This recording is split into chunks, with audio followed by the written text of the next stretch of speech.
Hello everyone, आज की video में हम डिस्कस करेंगे मैश एनालिसिस क्या है, सुपर मैश क्या है और इनके ऊपर जो कुछ एग्जांपल्स हैं, न्यूमेरिकल्स हैं, एक दो वो डिस्कस करेंगे। सो देख लेते हैं मैश एनालिसिस क्या है। सबसे पहले मैश एनालिसिस की definition. Mesh is a loop.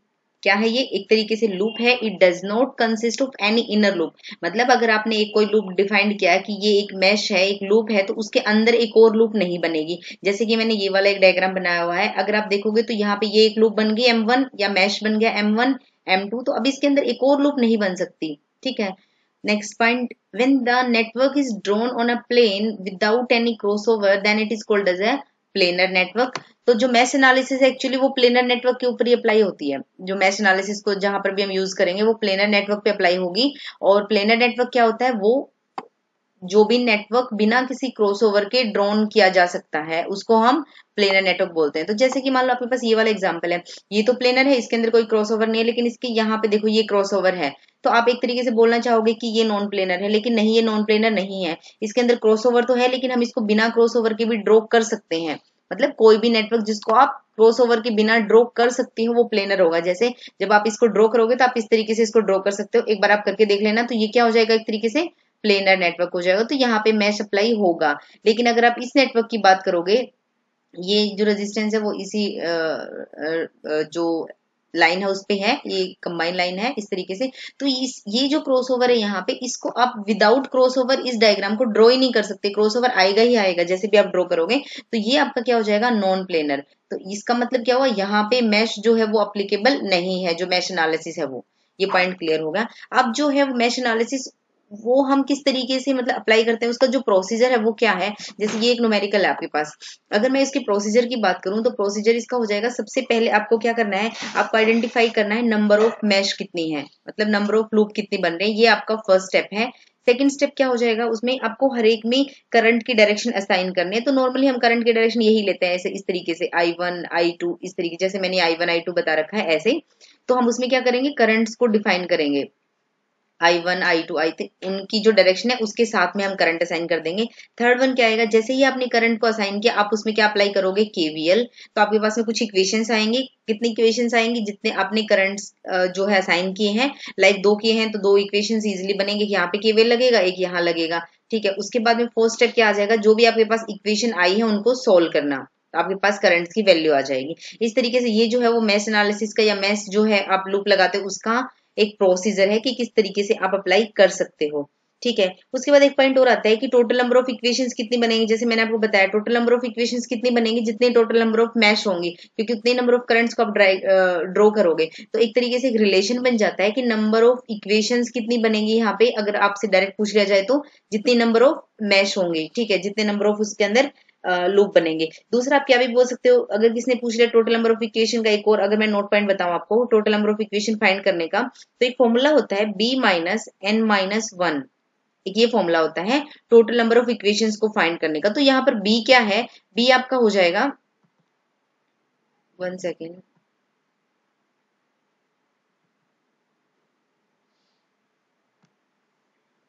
ये आपके पास टोटल नंबर ऑफ इक्वेशन को फाइंड करने का फॉर्मूला है B-N-1। B यहाँ पर क्या है, B आपके पास है total number of branches, total number of independent branches. ठीक है, इंडिपेंडेंट ब्रांचेस जितनी भी टोटल है वो। और N आपके पास है यहाँ पे प्रिंसिपल नोड। प्रिंसिपल नोड क्या होता है, प्रिंसिपल नोड होता है जब दो से ज्यादा एलिमेंट किसी एक कॉमन पॉइंट पर अटैच हो रहे हो, तो वो प्रिंसिपल नोड होते हैं। जैसे मैं यहाँ पे बात करूं, ठीक है, यहाँ पे ये आप एक तरीके से बोल सकते हो कि ये एक अलग लाइन होगी, ये एक अलग, ये अलग है। दो से ज्यादा जहाँ पे कनेक्ट होंगे वो प्रिंसिपल नोड है। ठीक है। सिंपल नोड क्या हो जाएगी, सिंपल ये नोड है। जैसे अगर ये बात करोगे ना, तो ये सिंपल नोड है, ये वाला पॉइंट, क्योंकि यहाँ पे दो ही कनेक्ट है। लेकिन यहाँ पे दो से ज्यादा है, अगर दो से ज्यादा एलिमेंट कुछ भी हो सकते हैं। लाइक यहाँ पे रजिस्टर है, हो सकता है कि किसी में यहाँ पे रजिस्टर ना हो, वोल्टेज सोर्स हो, तो कोई भी एलिमेंट हो सकता है, बट दो से ज्यादा हो, तो ये हमारी जैसे प्रिंसिपल नोड होगी यहाँ पे वो। इस तरीके से जो है आप नंबर ऑफ इक्वेशंस को फाइंड कर सकते हो। तो अगर मैं इसकी बात करूं कि यहाँ पे इस क्वेश्चन में कितनी हो जाएगी, नंबर ऑफ इक्वेशंस अगर आप फाइंड करना चाहोगे तो कितनी हो जाएंगी। ब्रांच यहाँ पर कितनी है, इंडिपेंडेंट ब्रांच की बात कर रहे हैं हम, 3 माइनस आपके पास नोड कितनी हो जाएंगी, 1 एंड ये 2, तो 2 माइनस 1 एंड 3 माइनस 1 करोगे तो इक्वेशन कितनी आ गई आपके पास, 2 इक्वेशंस आ गई। ठीक है, ये आपका एक सेपरेट पॉइंट था। अब हम ये न्यूमेरिकल देख लेते हैं, क्वेश्चन देख लेते हैं किस तरीके से करेंगे इसको हम। For the branch current I1 I2 and I3 using mesh analysis, आपको फाइंड करना है I1 I2 I3 और मैश एनालिसिस से। तो देखो आप एक बार फाइंड कर देखते हैं। वैसे ऐसा आएगा नहीं कि मैश एनालिसिस से ही फाइंड करना है, क्वेश्चंस में कैसे भी हो सकता है, बट अगर आपको पता है कि आपको मैश ही लगा के करंट फाइंड करना है तो आपको लगाना आना चाहिए। तो सबसे पहले हमारे पास ये ऐसे कुछ मेंशन नहीं है I1 I2 इस तरीके से। ये जो कैपिटल वाले आई हैं I1 I2 I3 ये गिवन है, और 15 वोल्ट, 5 ओम, 6 ओम, 10 ओम, 4 ओम, 10 वोल्ट ये सब गिवन है। तो हमारा जो फर्स्ट स्टेप था उसमें क्या था, हमें सबसे पहले लूप फाइंड करनी है। तो हमने देखा एक ये लूप बन रही है, ये वाली यहाँ से अगर आप देखोगे तो ठीक है, और एक ये लूप बन रही है यहाँ से ऐसे। ये हमारा फर्स्ट स्टेप था, हमने आइडेंटिफाई कर लिया। उसके बाद में हम यहाँ पे करंट असाइन करेंगे, तो हमने I1 करंट असाइन कर दिया, I2 करंट असाइन कर दिया। यहाँ पे हम अपने अपने फॉर्मेट में लिखते हैं, पहले स्मॉल करंट लेके चलते हैं। थर्ड हमारे पास स्टेप क्या था कि हमने करंट की डायरेक्शन के साथ हमें यहाँ पे केवीएल अप्लाई करना है। तो हम पहले ये वाली मैश लेते हैं और इसमें केवीएल को अप्लाई करके देखते हैं। तो हम ना लास्ट वीडियो में केवीएल जो हमने डिस्कस किया था उसमें मैंने केवीएल आपको बताया था कैसे लगाते हैं। -2 प्लस जाएंगे तो प्लस जाएंगे 15, उसके बाद रजिस्टर के अक्रॉस ड्रॉप होगा तो नेगेटिव हो जाएगा। -5 I1 करंट जा रहा है, हम स्मॉल आई ले रहे हैं क्योंकि हमने यहाँ पे जो लूप वाला करंट I1 अज्यूम किया हुआ है उसको थोड़ी देर के लिए भूल जाओ। उसके बाद यहाँ पे इस 10 में आए तो -10, -10 करने के बाद हम नीचे जा रहे हैं, इस वाली लूप में आ रहे हैं ना हम। तो I1 नीचे जा रहा है, इसमें I1 नीचे और I2 ऊपर जा रहा है। ठीक है, I1 ऐसे आ रहा है इसके अंदर और I2 ऊपर जा रहा है, और हमारा जो लूप बन रही है वो ऐसे आ रही है, हम भी तो इसी तरफ से जा रहे हैं I1 की साइड में।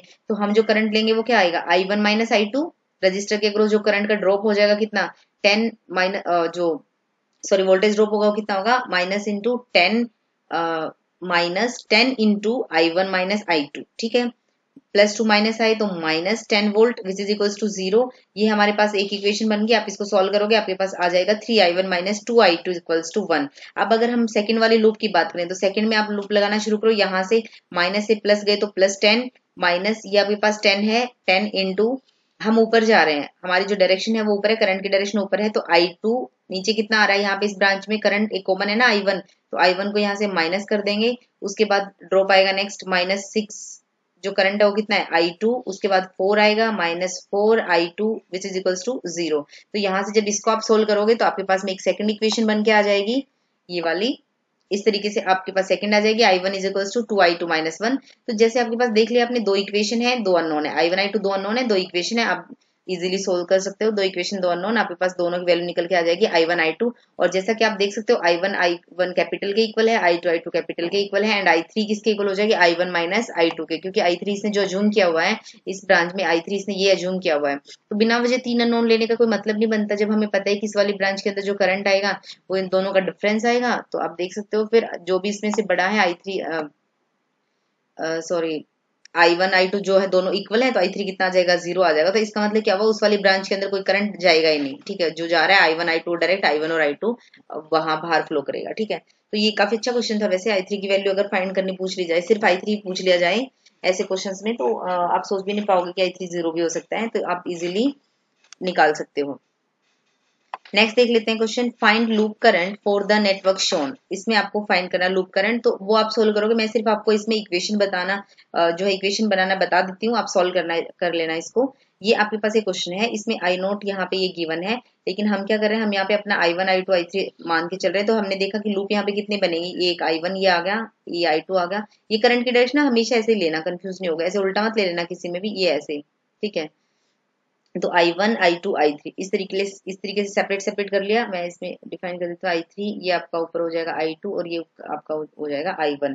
अब यहाँ पे सेकंड ये आपने असाइन कर दिया, थर्ड स्टेप क्या आ जाएगा, केवीएल लगाना। तो आप केवीएल लगाना जब शुरू करोगे इसके अंदर, तो ये आपके पास आ जाएगा, ये मैंने एक्चुअली केवीएल वाला भी जो हम रूल लगा रहे हैं ना +24 फिर ड्रॉप होगा, वो सब सोल्व कर रखा है इसके अंदर। तो जैसे आप लगाओगे आप अपने तरीके से लगाना +24, फिर जैसे आप इस वाली ब्रांच में आओगे I1 को लेके तो -10 करंट का ड्रॉप हो जाएगा। यहाँ पे हम नीचे जा रहे हैं I1 के साथ, ऊपर कौन सा करंट जा रहा है I2, तो आप लिखोगे I1 माइनस I2। ठीक है, फिर जैसे आप नीचे आओगे तो -12, इस ब्रांच में आप हम नीचे आ रहे हैं, करंट I1 है लेकिन ऊपर कौन सा करंट जा रहा है, ये I3 ऊपर जाएगा ना, यहाँ ऐसे घूम के ये I3, तो I3 इस टाइम पे ऊपर जा रहा होगा, I1 नीचे जा रहा है, तो हम क्या लिखेंगे I1 minus I3 which is equals to 0। तो आप देखोगे कि हर एक इक्वेशन में जो भी आप लिखोगे ना सब में I1 I2 I3 आएगा। अगर आप यहाँ पे लिखोगे तो आप ऊपर जा रहे हो -10 I2 माइनस I1 हो जाएगा, यहाँ पे तो सिर्फ I2 आएगा 24 I2। ये लिखोगे -4 I2 माइनस I3, क्योंकि I3 इस वाली ब्रांच में ऐसे आ रहा है, I2 इसमें ऐसे जा रहा है, -4 I2 I2 माइनस I3 हो जाएगा। तो इस तरीके से जब आप इक्वेशन लिखोगे और उनको सोल्व करोगे तो ये 3 इक्वेशन बन के आएंगे आपके पास।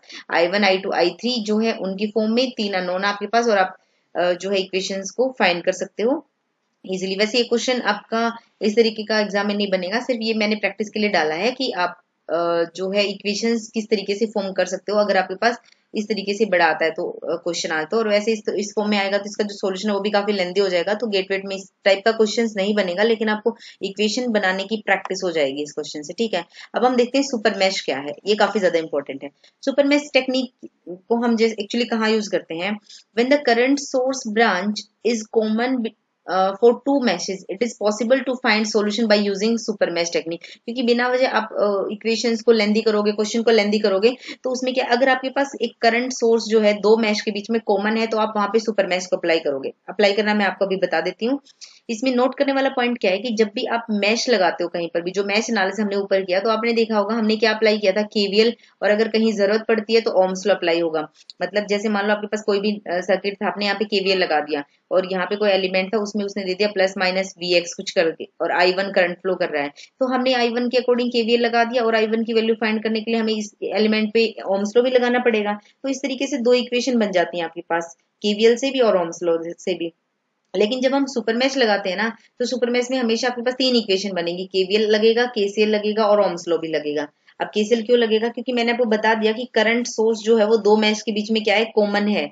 अगर किसी भी दो ब्रांच के अंदर कोई भी करंट सोर्स कॉमन होगा, इस तरीके से मान लो ये कोई मैश बन रही है, यहाँ पे कोई मैश बन रही है और यहाँ पे करंट सोर्स कॉमन है, तो ऑफकोर्स करंट सोर्स अगर कॉमन है, करंट ऊपर जा रहा होगा, तो केसीएल की तो पॉसिबिलिटी है ही यहाँ लगने की। तो सुपर मैश में आपके पास 3 इक्वेशन बनेगी। एक क्वेश्चन से देख लेते हैं ताकि अच्छे से क्लियर हो जाए।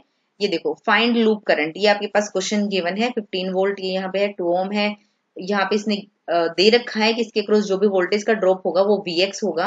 यहाँ पे करंट सोर्स है, ये 1 ओम है, 5 वोल्ट है। तो इस तरीके से जब आपको कोई क्वेश्चन सोल्व करना है, आपको लूप करंट फाइंड करना है, एक्चुअली ना लूप करंट फाइंड करना है आपको।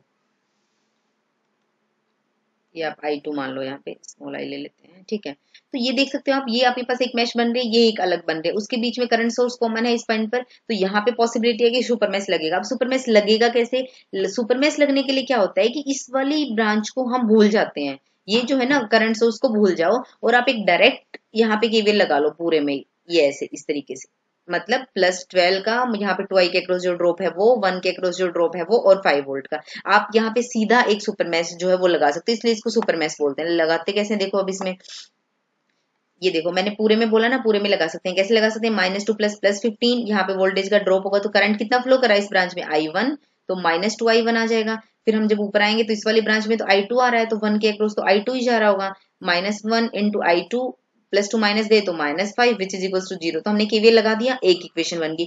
दूसरी इक्वेशन बनेगी यहाँ पे केसीएल से। केसीएल कैसे आ रहा है, यहाँ पे Vx/2 एंटर कर रहा है, I1 एंटर कर रहा है और I2 एग्जिट कर रहा है, तो आप लगाओगे यहाँ पे I1 + Vx/2 which is equal to I2। यहाँ से आप इक्वेशन बनाओगे तो I2 - I1 which is equal to Vx/2, तो ये आपकी सेकंड इक्वेशन बन गई।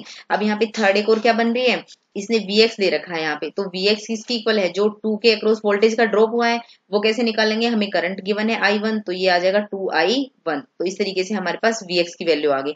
जब आपके पास तीनों इक्वेशन आ चुके हैं तो अब आप इजिली करंट की, लूप करंट की वैल्यू निकाल सकते हो, मतलब I1 और I2 निकाल सकते हो। तो ये देखो, पुट 3 की जो वैल्यू है, Vx की वैल्यू आपको पता चली, Vx की वैल्यू यहाँ पुट कर दो, I1 की जगह सॉरी Vx की जगह पे 2I1 आ जाएगा, और अगर आपके पास I1 आ गया तो I2 I1 का यहाँ से रिलेशन निकल जाएगा। I2 I1 का रिलेशन निकला तो आप इसको इक्वेशन को फर्स्ट में पुट कर सकते हो, I1 I2, तो आपके पास एक इक्वेशन आ जाएगी। फिर I1 जो है वैल्यू आ जाएगी 2.5, I1 की वैल्यू आती है, इसको आप इसमें पुट करोगे तो आपके पास I2 आ जाएगा। तो ये था एक सिंपल सी जो है सुपर मैश लगाने का, कि किस तरीके से आप सुपर मैश लगाते हो। एक और क्वेश्चन है, वो अच्छा क्वेश्चन है, इसमें आपको और भी अच्छे से क्लियर हो जाएगा। ये देखो, थोड़ा सा कंफ्यूजिंग भी है और इसमें काफी अच्छे से क्लियर होगा। आपको ये I0 फाइंड करना है, ये जो गिवन है I0, लेकिन हम अज्यूम करेंगे इसमें I1 I2 I3 अपना जो प्रोसीजर है सेम वही प्रोसीजर से हम इसको सोल्व करेंगे। अब देखो, ये 60 वोल्ट दे रखा है, 10 ओम है, ये 3 I0 है, 2 ओम 8 ओम। तो ये आपको देखना है, ये आपके पास एक मैश है यहाँ पे, एक ये मैश है यहाँ पे, लूप बन रही है जो आपकी, और एक ये बन रही है, ठीक है। अब इसमें देखो, ये वाला जो आपको गिवन है 3I0, ये दो मैशेज के अंदर कॉमन है। अगर ये कॉमन है तो आप यहाँ पे सुपर मैश कहाँ लगा पाओगे, ये यहाँ से यहाँ पे ये आपकी सुपर मैश लगेगी, ठीक है। और केसीएल आपका यहाँ पर लगेगा। तो अब देखो, आप मैंने पूरे पीछे में बताया ही आपको, आप इजिली इसमें लगाना शुरू करो।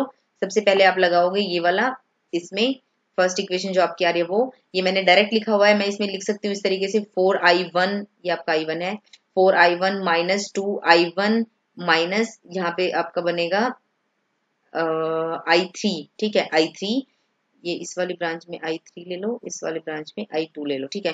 फिर वापस इसमें आएंगे तो -10i1 माइनस i2, इस तरीके से इक्वेशन बनेगी। फाइनल जब आप सोल्व करोगे तो बनेगा आपके पास 4 2 10 16i1, 10 का i2 बनेगा माइनस और 2 i3, ठीक है। सोल्व करोगे तो यही बनेगा आपके पास इक्वेशन। ज्यादा टाइम मैं वेस्ट नहीं करना चाहती उसमें। फिर आप सुपर मैश लगाओ इसमें। जब आप सुपर मैश लगाओगे तो -2 प्लस गए तो +60, ठीक है। -10i2 का ड्रॉप, यहाँ पे i2 है इस ब्रांच में, और i1 यहाँ पे 10i2 माइनस i1 आएगा यहाँ पे, तो 10i2 और माइनस, एक सेकेंड मैं बता ही देती हूँ, +60 गए इस ब्रांच में हम, -10 इस ब्रांच में आएगा आपका i2 माइनस i1, ठीक है। ये यहाँ पे जो बनेगा वो, जब हम ऊपर जाएंगे तो ऊपर क्या होगा -2, हम ऊपर जा रहे हैं तो करंट है i3 माइनस i1 नीचे आ रहा है इसके अंदर। फिर जब हम 8 वाली ब्रांच में देखेंगे तो 8 में आ जाएगा आपके पास -8i3, 8i3, हाँ ठीक है, ठीक है, विच इज इक्वल्स टू 0। तो जब आप इसको सोल्व करोगे इस क्वेश्चन को तो +60 आ जाएगा, यहाँ से -10i2 आ गया, यहाँ से माइनस माइनस प्लस, तो 10i2 10i1 आ जाएगा। उसके बाद माइनस का 2i3 प्लस का 2i1, तो प्लस का 2i1 तो आ जाएगा, माइनस का 2i3 माइनस 8i3 कितना हो जाएगा, माइनस का 10i3 which is equals to 0। तो ये सुपर मैश लग के आपके पास एक इक्वेशन आ जाएगी। नेक्स्ट आप यहाँ पे केसीएल लगाओगे। केसीएल लगाते टाइम क्या होगा, 3i0 जो है वो आपका एंटर कर रहा है, 3i0 यहाँ से आपका i2 आ रहा है और i2 भी इसी में एंटर कर रहा है, लेकिन i3 यहाँ से बाहर जा रहा है, हाँ i3 यहाँ पे बाहर जा रहा है। तो इस तरीके से जब i2 i3 की फॉर्म में, सॉरी i3 इसमें नहीं, i1 भी एंटर कर रहा है, i1 माइनस i3 इसमें एग्जिट कर रहा है। तो जब आप इसमें लगाओगे 3i0 i3 माइनस i2, इस पे जो लगेगा वो ये लगेगा 3i0 which is equals to i3 minus i0, क्योंकि आप यहाँ पे केसीएल लगा लो, या फिर आप एक तरीके से देख सकते हो ये जो ब्रांच है यहाँ पे, पहले केसीएल लगाने से पहले एक्चुअली 3i0 की वैल्यू फाइंड करो। इस वाली ब्रांच के अंदर जो करंट जा रहा है वो कितना जा रहा है, इस वाली ब्रांच के अंदर i2 नीचे जा रहा है, i3 ऊपर जा रहा है और करंट की डायरेक्शन भी ऊपर ही है। तो पहले हम 3i0 निकाल लेते हैं, सॉरी मैं इक्वेशन इसमें गलत दे गई थी।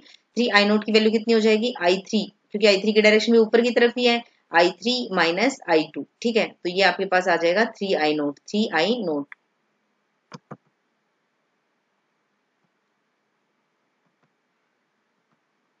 एक सेकेंड, ये पूरा ही,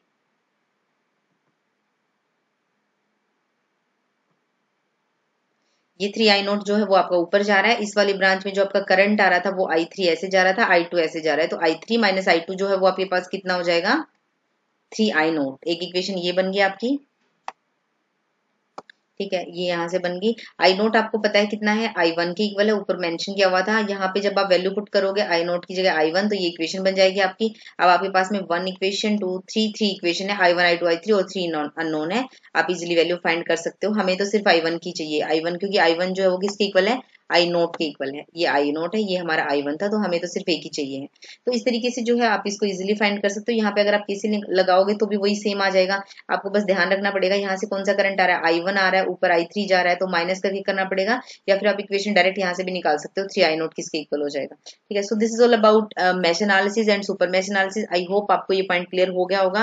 प्लीज एक दो क्वेश्चन जो है वो उठाना प्रीवियस ईयर्स की, या बुक से उठाओ, सेडीक्यू से उठाओ, कहीं से भी, और सुपर मैश को एक बार प्रैक्टिस करना, क्योंकि अगर आपको इसकी प्रैक्टिस अच्छी हो गई और आपको विजुलाइज होने लगा क्वेश्चंस में कि कहाँ आपको सुपर मैश लगाना है, तो क्वेश्चन जो है वो इजीली सोल्व हो जाएगा आपका और काफी टाइम सेव हो जाएगा।